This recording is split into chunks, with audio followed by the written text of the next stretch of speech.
नमस्कार दोस्तों, स्वागत है आप सभी का निष्काम एजुकेशन पर।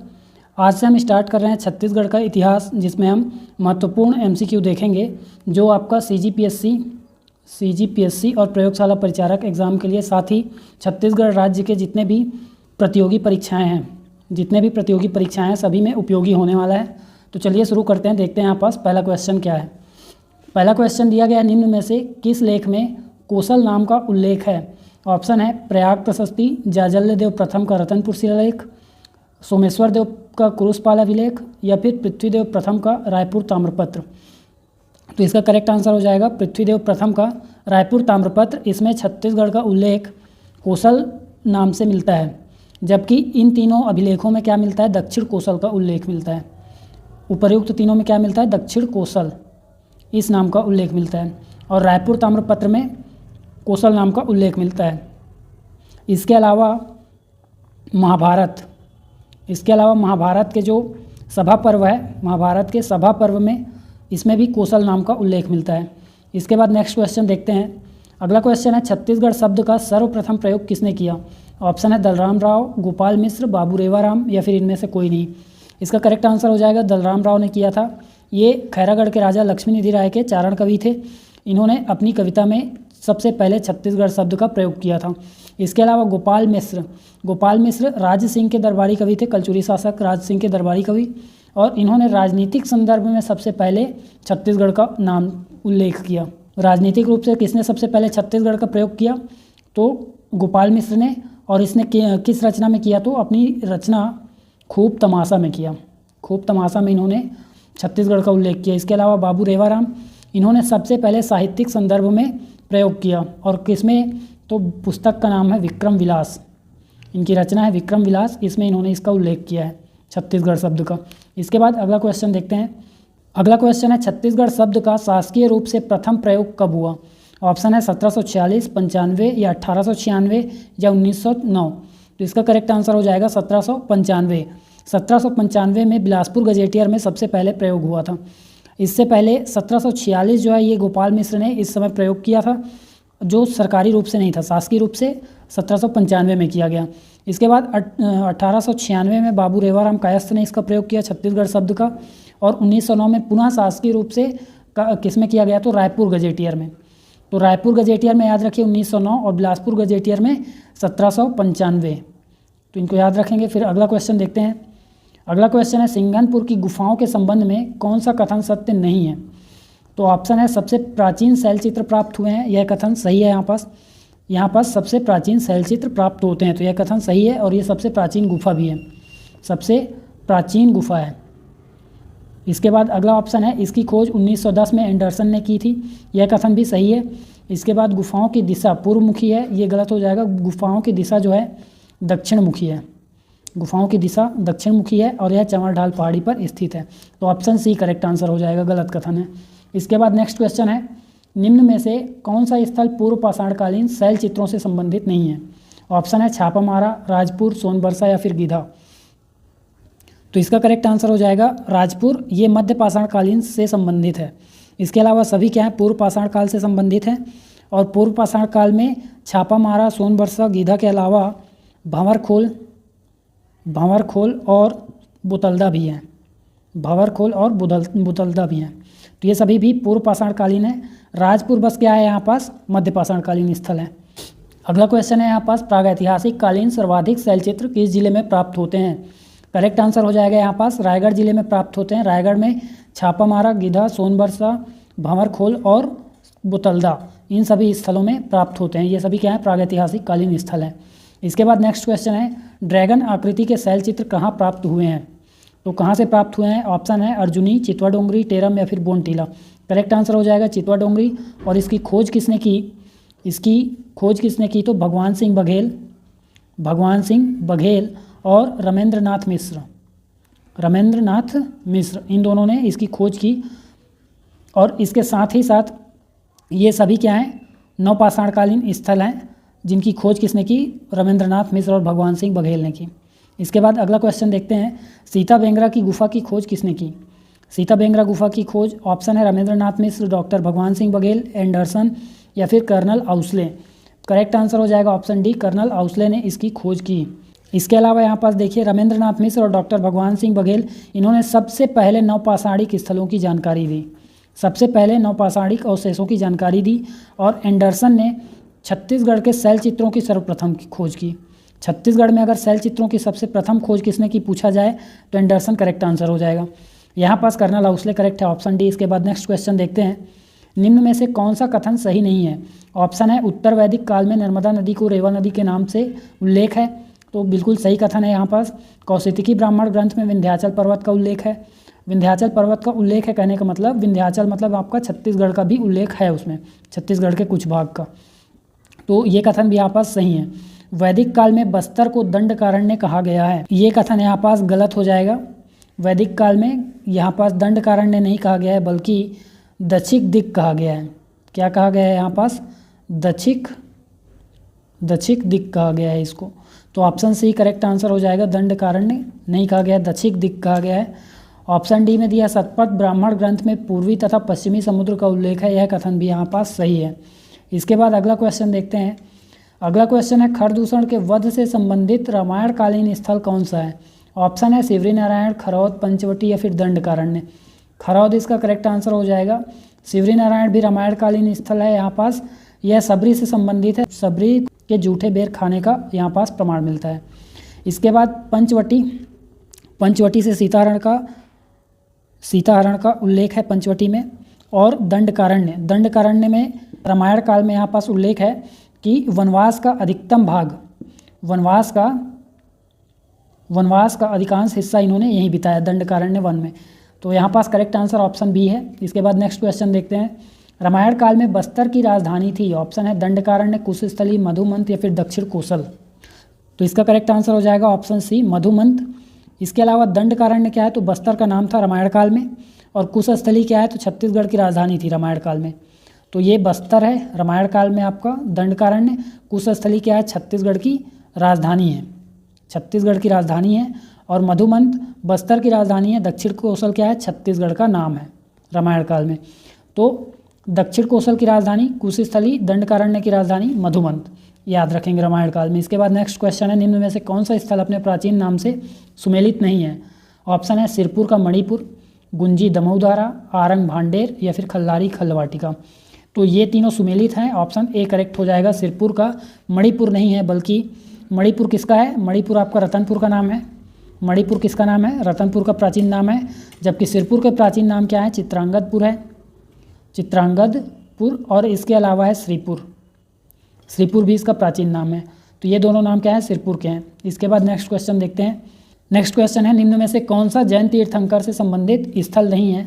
ऑप्शन है गुंजी, आरंग, भाटागुड़ा या फिर भूंगापाल, तो यहाँ देखिए गुंजी दमऊधारा और बूढ़ी खार मल्हार, ये दोनों क्या है ऋषभ देव से संबंधित हैं। गुंजी दमऊधारा और बूढ़ी खार मल्हार, तो ये क्या है ऋषभ देव से संबंधित है, जो क्या है फर्स्ट तीर्थंकर हैं। इसके बाद आरंग रायपुर में है, ये सुमितनाथ से संबंधित है, सुमितनाथ से संबंधित है जो 5वें तीर्थंकर हैं। और आरंग इसके साथ ही महावीर स्वामी से भी संबंधित स्थल है, महावीर स्वामी। और महावीर स्वामी कौन से तीर्थंकर हैं तो 24वें तीर्थंकर है। और महावीर स्वामी का एक मंदिर मिलता है जिसे भाउंडेल देव का मंदिर बोलते हैं। इसके बाद भाटागुड़ा बस्तर, ये शांतिनाथ से संबंधित स्थल है, शांतिनाथ जो 16वें तीर्थंकर हैं। इसके अलावा भूंगापाल ये बौद्ध स्थल है, भोंगापाल यहाँ पास बौद्ध स्थल हो जाएगा, कोंडागांव में है, तो ऑप्शन डी करेक्ट आंसर है यहाँ पास। भाटागुड़ा शांतिनाथ से भी संबंधित है। और इसके बाद नगपुरा, इसके बाद याद रखिए नगपुरा किससे संबंधित है तो पार्श्वनाथ से संबंधित है, जो कौन से तीर्थंकर है तो 23वें, तो यहाँ पास आपका करेक्ट आंसर हो जाएगा ऑप्शन डी, ये बौद्ध धर्म से संबंधित स्थल है कोंडागांव में। इसके बाद नेक्स्ट क्वेश्चन देखिए, प्रतिवर्ष 6 फरवरी को अंतर्राष्ट्रीय बौद्ध सम्मेलन का आयोजन कहाँ किया जाता है। तो ऑप्शन है डोंगरगढ़, मल्हार, सिरपुर या फिर तुरतुरिया। करेक्ट आंसर हो जाएगा डोंगरगढ़ में किया जाता है। और क्यों यहाँ पास क्या है, प्रज्ञागिरी में बौद्ध की विशाल मूर्ति है, प्रज्ञागिरी में क्या है बौद्ध की विशाल मूर्ति है। और यह जो आयोजन या सम्मेलन होता है ये 6 फरवरी 1992 से प्रारंभ हुआ है। इसके बाद देखिए यहाँ पास मल्हार, यहाँ उत्खनन से बौद्ध मूर्तियाँ मिली हैं। सिरपुर बौद्ध धर्म का सबसे बड़ा केंद्र है, छत्तीसगढ़ में बौद्ध धर्म का सबसे बड़ा केंद्र है। और तुरतुरिया में बुद्ध की विशाल मूर्ति है, बुद्ध की क्या है, विशाल मूर्ति है। सभी के सभी क्या है, बौद्ध धर्म से संबंधित स्थल हैं। लेकिन अंतर्राष्ट्रीय बौद्ध सम्मेलन कहाँ आयोजित होता है, डोंगरगढ़ में, प्रज्ञागिरी की पहाड़ी में। अगला क्वेश्चन है यहाँ पास, मौर्यकालीन प्रस्तर नाट्यशाला जोगीमारा की गुफा का अध्ययन किसने किया? ऑप्शन है colonel Housley, doctor Santlal Katare, Anderson या फिर इनमें से कोई नहीं। देखिए इसकी खोज की थी कर्नल हाउसले ने और इसका अध्ययन किया डॉक्टर संतलाल कटारे ने। जोगीमारा की गुफा में जो शैल चित्र मिलता है उसमें क्या है, देवदीन और सुतनुका के प्रेम गाथा का वर्णन है। इसके बाद नेक्स्ट क्वेश्चन देखते हैं। नेक्स्ट क्वेश्चन है, निम्न में से कौन सा अशोककालीन स्थल नहीं है? ऑप्शन है कपाटपुरम, कोटाडोल, सारंगगढ़ या फिर इनमें से कोई नहीं। तो यहाँ पर देखिए कपाटपुरम अशोककालीन स्थल है। कपाटपुरम क्या है, अशोककालीन स्थल है, यहाँ अशोक के लाट मिले हैं। इसके बाद आपका कोटाडोल में अशोककालीन मूर्तियाँ मिली हैं। कोटाडोल से क्या मिली है, तो अशोककालीन मूर्तियाँ। और सारंगगढ़ में चांदी के सिक्के मिले हैं, चांदी के सिक्के मिले हैं। सारंगगढ़ के साथ साथ कहाँ से मिले हैं, तो अकलतरा और तारापुर से भी चांदी के सिक्के मिलते हैं। तो ये सभी अशोककालीन स्थल हैं। इसके बाद ऑप्शन डी आपका करेक्ट आंसर हो जाएगा, इनमें से कोई नहीं। इसके बाद नेक्स्ट क्वेश्चन है, निम्न में से कौन सा राजवंश अपनी राजधानी से सही सुमेलित नहीं है? तो क्या सातवाहन वंश की राजधानी प्रतिष्ठान थी? तो ये सही है। वाकटक वंश की राजधानी नंदीवर्धन, यह भी सही है। जबकि राजर्षि तुल्य वंश की राजधानी सिरपुर नहीं है, बल्कि इनकी राजधानी कौन सी हो जाएगी यहाँ पास, आरंग। राजर्षि तुल्य की राजधानी कौन सी हो जाएगी, आरंग। और सिरपुर किसकी राजधानी रही है, तो पांडु वंश की राजधानी रही है और सरबपुरी वंश की राजधानी रही है। सरबपुरी और पांडु वंश की राजधानी रही है। इसके अलावा नल वंश की राजधानी पुष्करी, यह भी सही है। तो ऑप्शन सी आपका करेक्ट आंसर हो जाएगा। इसके बाद अगला क्वेश्चन है, निम्न में से कौन सा शासक सातवाहन वंश से संबंधित नहीं है? ऑप्शन है अपीलक, वरदत्तश्री, वेदश्री। तो ये तीनों ही सातवाहन वंश के प्रमुख शासक हैं। ऑप्शन डी आपका करेक्ट हो जाएगा, इनमें से कोई नहीं। और ये सातवाहन वंश के शासक स्वयं को दक्षिणापथ का स्वामी कहते थे। क्या कहते थे, दक्षिणापथ का स्वामी। तो इनको याद रखेंगे। इसके बाद नेक्स्ट क्वेश्चन देखते हैं। नेक्स्ट क्वेश्चन है, बौद्ध भिक्षु नागार्जुन के लिए 5 मंजिला संघाराम की स्थापना किस वंश के द्वारा की गई? ऑप्शन है मौर्य, वाकटक, सातवाहन, मेघ। तो इसका करेक्ट आंसर हो जाएगा सातवाहन वंश ने के द्वारा किया गया। और संघाराम क्या है, 5 मंजिला या संघाराम क्या है, तो एक बौद्ध विहार है, बौद्ध विहार है जो जिसमें क्या होता है, बौद्ध भिक्षु निवास करते हैं या रहते हैं। इसके बाद अगला क्वेश्चन है, निम्न में से कौन सा कथन सही है? ऑप्शन है सातवाहन कालीन काष्ठ स्तंभ किरारी ग्राम से प्राप्त हुआ है। किरारी ग्राम है यहाँ पास। सातवाहन कालीन काष्ठ स्तंभ किरारी ग्राम से प्राप्त हुआ है, सही है, 1921 में प्राप्त हुआ है। इसके बाद इस स्तंभ लेख में सातवाहन कालीन कर्मचारियों के पद नामों का उल्लेख है, यह भी सही है। इस काष्ठ स्तंभ में सातवाहन कालीन कर्मचारियों के पद नामों का उल्लेख है। इसके बाद ऑप्शन सी दिया गया है यहाँ पास, सातवाहन कालीन शिलालेख गुंजी से प्राप्त हुआ। तो ये कथन भी यहाँ पास सही हो जाएगा। ऑप्शन डी आपका करेक्ट है कि उपर्युक्त सभी यहाँ पास सही हैं। इसके बाद नेक्स्ट क्वेश्चन देखते हैं। नेक्स्ट क्वेश्चन है, सातवाहन कालीन विष्णु की लेख युक्त चतुर्भुज प्रतिमा कहाँ से प्राप्त हुई है? ऑप्शन है बूढ़ी खार, चकरबेड़ा, बालपुर या फिर गुंजी। करेक्ट आंसर हो जाएगा बूढ़ी खार मल्हार से प्राप्त हुई है। और यहाँ से ही राजा अपीलक की मुद्रा भी प्राप्त हुई है, राजा अपीलक की मुद्रा भी प्राप्त हुई है। और इसके बाद चकरबेड़ा से, यह भी सातवाहन कालीन स्थल है। इसमें सातवाहन काल में रोमकालीन सिक्के मिले हैं, सातवाहन काल के रोमकालीन सिक्के मिले हैं जो कि स्वर्ण मुद्राएं हैं। रोमकालीन स्वर्ण मुद्राएं कहाँ से मिले हैं? तो चकरबेड़ा, बिलासपुर, और बूढ़ी खार मल्हार भी बिलासपुर जिले में। इसके बाद बालपुर, यहाँ से भी राजा अपीलक की मुद्रा मिलती है। और गुंजी सातवाहन काल का शिलालेख मिलता है। इसके बाद अगला क्वेश्चन देखते हैं। अगला क्वेश्चन है, कुषाण वंश से संबंधित तांबे के सिक्के किस जिले से प्राप्त हुए हैं?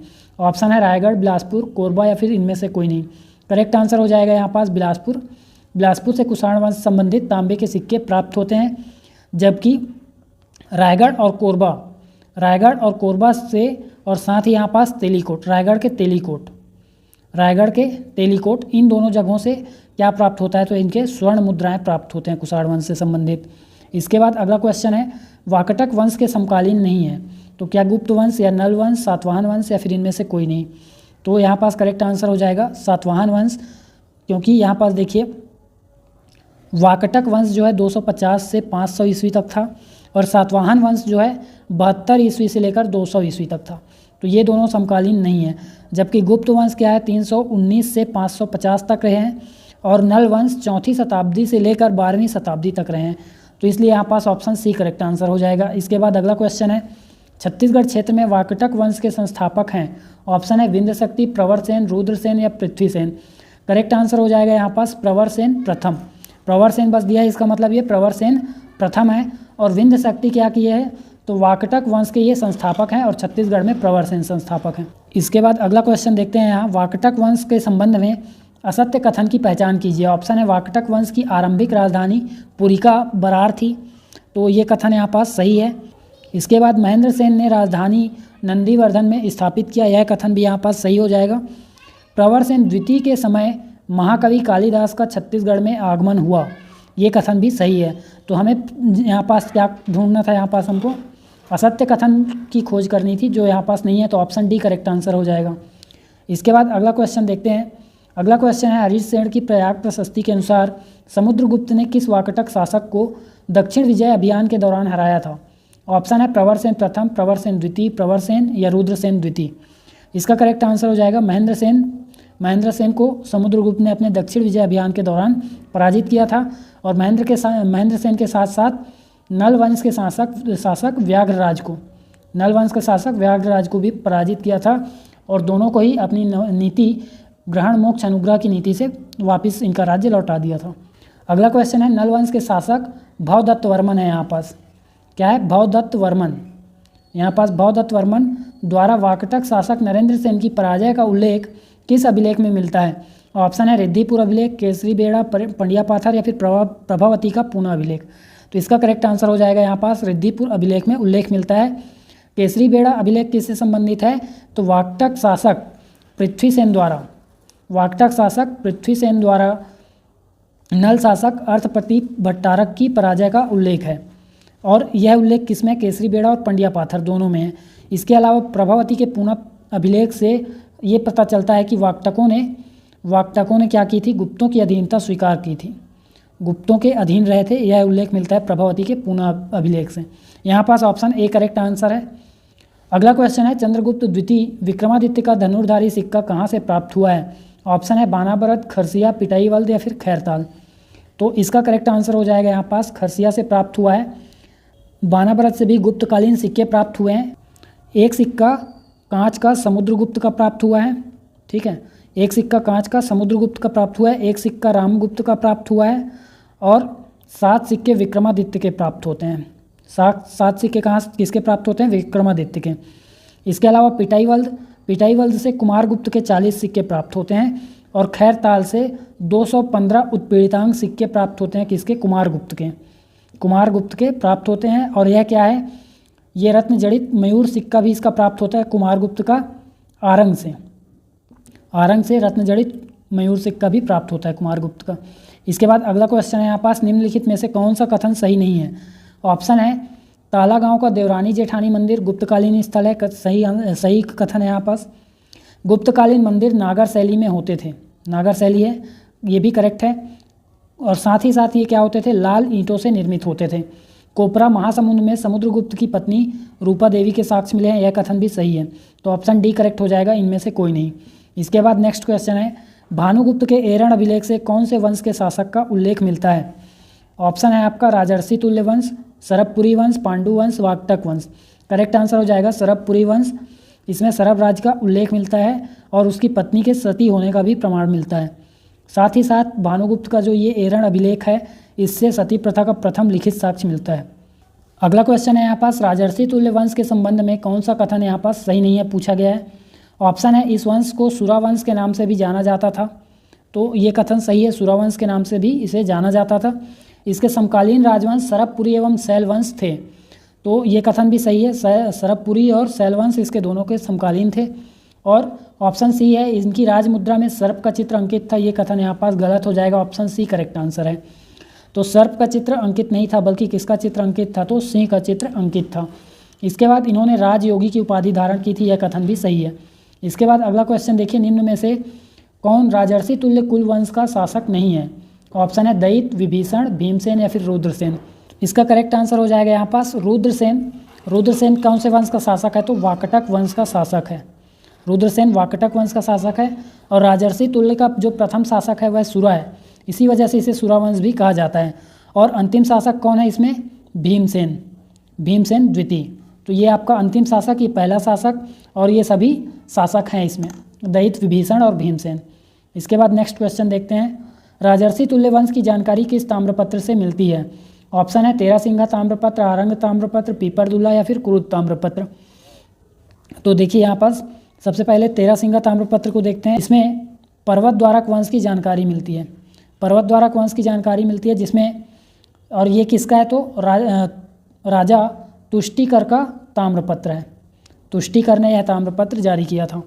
इसके बाद आरंग ताम्रपत्र, ये राजर्षि तुल्य कुलवंश का है और भीमसेन द्वितीय ने जारी किया था, भीमसेन द्वितीय ने जारी किया था। ऑप्शन बी करेक्ट आंसर हो जाएगा, राजर्षि तुल्य वंश की जानकारी मिलती है इससे।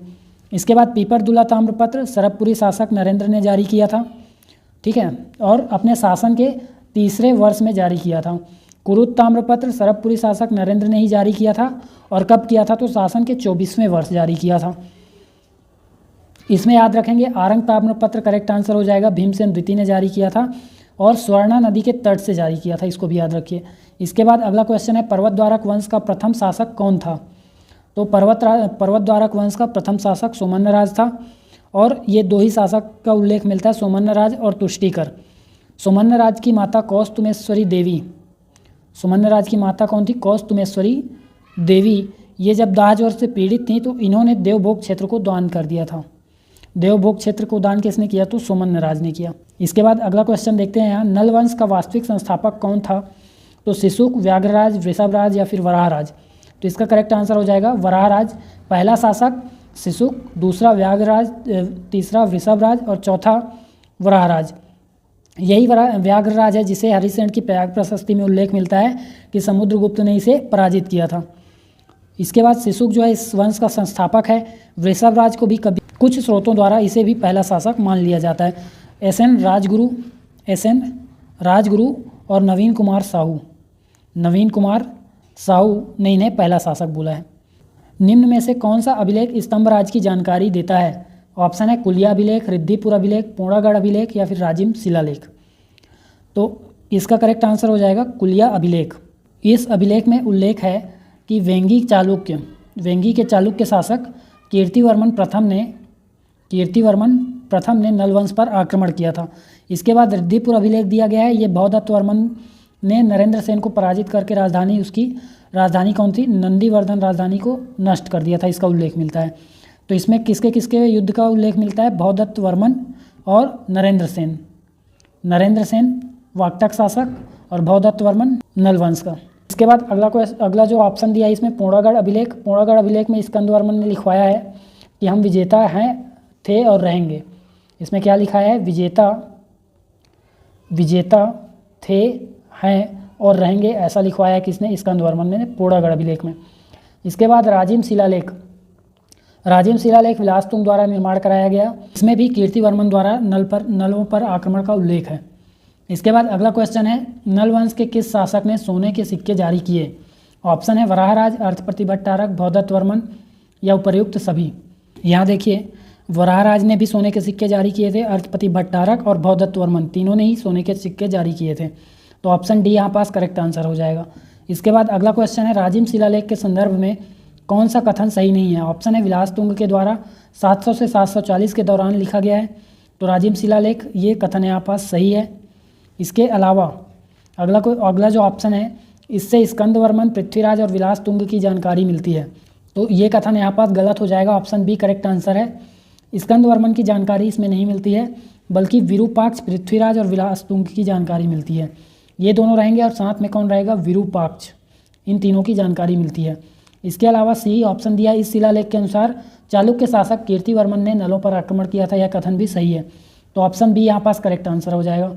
इसके बाद अगला क्वेश्चन देखते हैं। अगला क्वेश्चन है, राजिम के राजीव लोचन मंदिर से संबंधित कौन सा कथन यहाँ पास सही नहीं है, पूछा गया है। ऑप्शन है नल शासक विलासतुंग के द्वारा निर्माण कराया गया, तो राजीव लोचन मंदिर का निर्माण यहाँ पास सही है, विलासतुंग के द्वारा कराया गया। अगला कथन है यहाँ पास नागर शैली में निर्मित वैष्णव मंदिर है, तो देखिए वैष्णव मंदिर तो है लेकिन नागर शैली में निर्मित नहीं है, बल्कि पंचायतन शैली में निर्मित है, पंचायतन शैली में निर्मित मंदिर है। तो ऑप्शन बी आपका करेक्ट आंसर हो जाएगा। इसके बाद 7वीं-8वीं शताब्दी में निर्माण कराया गया, यह कथन भी सही है। इसके बाद लास्ट ऑप्शन है इनमें से कोई नहीं, तो ऑप्शन बी तो आपका करेक्ट आंसर है। अगला क्वेश्चन है, नल वंश का प्रारंभ नल नाम के राजा से हुआ, इसका उल्लेख है। ऑप्शन है पोड़ागढ़ अभिलेख में, कुलिया अभिलेख में, केसरीबेड़ अभिलेख में या फिर राजिम अभिलेख में। इसका उल्लेख मिलता है राजिम अभिलेख में, जिसका निर्माण किसने कराया था? विलासतुंग ने कराया था। अगला क्वेश्चन है, सरबपुरी वंश किस धर्म से संबंधित था? ऑप्शन है जैन, बौद्ध, शैव या फिर वैष्णव। तो यहाँ पास करेक्ट आंसर हो जाएगा वैष्णव धर्म से संबंधित था।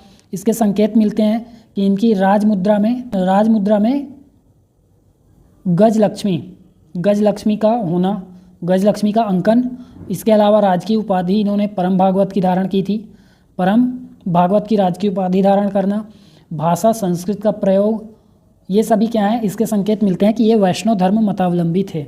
इसके बाद अगला क्वेश्चन है, निम्न में से कौन सा कथन सही नहीं है? ऑप्शन है सरबराज का उल्लेख भानुगुप्त के एरण अभिलेख में गोपराज के रूप में है। इसके अलावा सरबराज भानुगुप्त का सामंत था। अगला ऑप्शन है सरब वंश को आर्य कुल भी कहा जाता है, ये कथन यहाँ पास गलत है। ये दोनों कथन सही है, आर्य कुल नहीं बल्कि अमरार्य कुल कहा जाता था। तो यहाँ पास ऑप्शन सी करेक्ट आंसर है। इसके बाद अगला क्वेश्चन है, निम्न में से कौन से अभिलेख से सरबपुरी वंश की जानकारी नहीं मिलती है? ऑप्शन है कौवाताल अभिलेख, एरड़ अभिलेख, पीपरदुल्ला ताम्रपत्र या फिर इनमें से कोई नहीं। तो यहाँ देखिए कौवाताल अभिलेख से भी सरबपुरी वंश की जानकारी मिलती है। इस अभिलेख और मल्हार के ताम्रपत्र, इस अभिलेख और मल्हार के ताम्रपत्र दोनों सुदेव राज से संबंधित हैं। ठीक है, सरबपुरी शासक सुदेव राज से संबंधित हैं और एरड़ अभिलेख भानुगुप्त से संबंधित है, जिसमें एरड़ अभिलेख भानुगुप्त का है, जिसमें किसका उल्लेख मिलता है? सरबपुरी शासक सरबराज का उल्लेख मिलता है। इसके अलावा पीपरदुल्ला ताम्रपत्र नरेंद्र से संबंधित है और साथ ही साथ नरेंद्र से संबंधित कौन से अन्य? कुरुद ताम्रपत्र है और रावण ताम्रपत्र। तो नरेंद्र के 3 ताम्रपत्र हैं, पीपरदुल्ला, कुरुद और रावण। तो यहाँ पास आपका आंसर हो जाएगा ऑप्शन डी, इनमें से कोई नहीं। इसके बाद अगला क्वेश्चन है, छत्तीसगढ़ में सर्वाधिक मंदिर बनाने का श्रेय किस राजवंश को जाता है? सरबपुरी, कलचुरी, गुप्त या फिर नल वंश। तो सर्वाधिक मंदिर बनाने का श्रेय सरबपुरी राजवंश को जाता है। कलचुरी वंश छत्तीसगढ़ में सर्वाधिक समय तक शासन किया है और नल वंश छत्तीसगढ़ का सबसे प्राचीन राजवंश है। छत्तीसगढ़ का सबसे प्राचीन राजवंश कौन सा है? नल वंश। इसके बाद अगला क्वेश्चन देखते हैं यहाँ पास। अगला क्वेश्चन है, सरबपुरी शासक नरेंद्र की बहन लोक प्रकाशा का विवाह इंद्रबल से हुआ, यह किस राजवंश से संबंधित है? तो इंद्रबल किस राजवंश से संबंधित है पूछा गया है। ऑप्शन है गुप्त वंश, पांडु, वाकटक या फिर नल वंश। करेक्ट आंसर हो जाएगा यहाँ पास पांडु वंश से संबंधित है। अगला क्वेश्चन है, सरबपुरी शासक प्रसन्न मात्र के सिक्कों में कौन सा चित्र अंकित नहीं था? ऑप्शन है शंख, चक्र, कमल या फिर गरुड़। करेक्ट आंसर हो जाएगा यहाँ पास कमल का अंकन नहीं था, बल्कि शंख, चक्र और गरुड़ का अंकन था। प्रसन्न मात्र के 116 से अधिक सिक्के मिले हैं, जिनमें इसने क्या किया था? सोने और चांदी के सिक्के चलवाए थे। इसके कुल 116 सिक्के मिले हैं। सिक्कों के ऊपरी भाग में आपको क्या मिलता था? गरुड़ मिलता था और दोनों किनारों पर शंख और चक्र और नीचे आपका प्रसन्न मात्रा से लिखा हुआ था। इसके बाद अगला क्वेश्चन देखते हैं, निम्न में से कौन सा कथन सत्य नहीं है? ऑप्शन है प्रसन्न मात्र ने प्रसन्नपुर शहर की स्थापना की, सही कथन है। प्रसन्नपुर वर्तमान में मल्हार, इसकी स्थापना की और यह शहर निडिला नदी के तट पर है, तो यह कथन भी सही है। निडिला नदी कौन सी है अभी वर्तमान में? तो लीलागर नदी। किस नाम से जाना जाता है इसको? लीलागर नदी। विद्वानों ने निडिला नदी को वर्तमान की लीलागर नदी बनाया, यह भी सही कथन है। तो ऑप्शन डी करेक्ट हो जाएगा, इनमें से कोई नहीं। अगला क्वेश्चन देखते हैं, सरबपुरी शासक जयराज के संबंध में सही कथन है। इसके ताम्रपत्र पीपरदुल्ला से प्राप्त होते हैं, ये कथन गलत है। यहाँ पास पीपरदुल्ला से नरेंद्र के ताम्रपत्र प्राप्त होते हैं पीपरदुल्ला से। इसके बाद अगला ऑप्शन है, राजमुद्रा में गजलक्ष्मी का अंकन है, तो ऑप्शन बी सही है। यहाँ पास ऑप्शन बी करेक्ट आंसर हो जाएगा। यहाँ पास सही कथन छांटने के लिए बोला गया है। इसके बाद इसने राजर्षि तुल्य वंश की अधीनता स्वीकार की, ये कथन बिल्कुल गलत है, बल्कि इसने राजर्षि तुल्य वंश को। इसके बाद अगला क्वेश्चन देखते हैं, सिरपुर नगर की स्थापना किस सरबपुरी शासक ने की थी? ऑप्शन है सरबराज, जयराज, प्रसन्नमात्र या फिर प्रवरराज। इसका करेक्ट आंसर हो जाएगा प्रवरराज ने सिरपुर शहर की स्थापना की थी और सरबपुर से सिरपुर राजधानी को स्थानांतरण किया था। इसके अलावा सरबराज, इन्होंने राजवंश की स्थापना की, इन्होंने क्या किया? राजवंश की स्थापना की और इन्हीं के नाम पर सरबपुरी वंश कहा जाता है। जयराज, इन्होंने क्या किया? दुर्ग शहर की स्थापना भी की। जयराज या मन्नमात्र भी कहा जाता है इनको। दुर्ग शहर की स्थापना का कारण दुर्गराज भी कहा जाता है। प्रसन्नमात्र ने मल्हार शहर की स्थापना की, प्रसन्नपुर या मल्हार शहर की स्थापना की। इसके बाद लास्ट क्वेश्चन देखते हैं आज का, फिर आगे यहीं से शुरू होगा। 51वां क्वेश्चन देखेंगे, आज 50 पर समाप्त करते हैं। असत्य कथन की पहचान कीजिए। ऑप्शन है प्रवरराज द्वितीय सरभपुरी वंश का अंतिम शासक था, सत्य कथन है यहाँ पास। इसके बाद अगला ऑप्शन है सरभपुरी वंश के सिक्कों में प्राकृत भाषा का अंकन है, ये कथन यहाँ पास गलत हो जाएगा, ऑप्शन बी करेक्ट है। ऑप्शन बी करेक्ट आंसर हो जाएगा, प्राकृत भाषा नहीं बल्कि संस्कृत भाषा का अंकन है। अगला ऑप्शन है ठाकुर दिया एवं मल्हार से प्रवरराज द्वितीय के ताम्रपत्र प्राप्त होते हैं, यह कथन भी यहाँ पास सही है। और सुदेव राज के सामंत ने उसके पुत्र प्रवरराज द्वितीय की हत्या कर पांडु वंश की नींव रखी, तो यह कथन भी यहाँ पास सही है। इसके पीडीएफ के लिए आप जुड़े रहिए चैनल से। टेलीग्राम में आपका जब ये हिस्ट्री कंप्लीट हो जाएगा, जब छत्तीसगढ़ का हिस्ट्री कंप्लीट हो जाएगा तो पूरा आपको पीडीएफ दे दिया जाएगा। CGPSC प्रयोगशाला परिचारक और अन्य प्रतियोगी परीक्षाओं की तैयारी के लिए जुड़े रहिए चैनल से। वीडियो में अंत तक बने रहने के लिए धन्यवाद।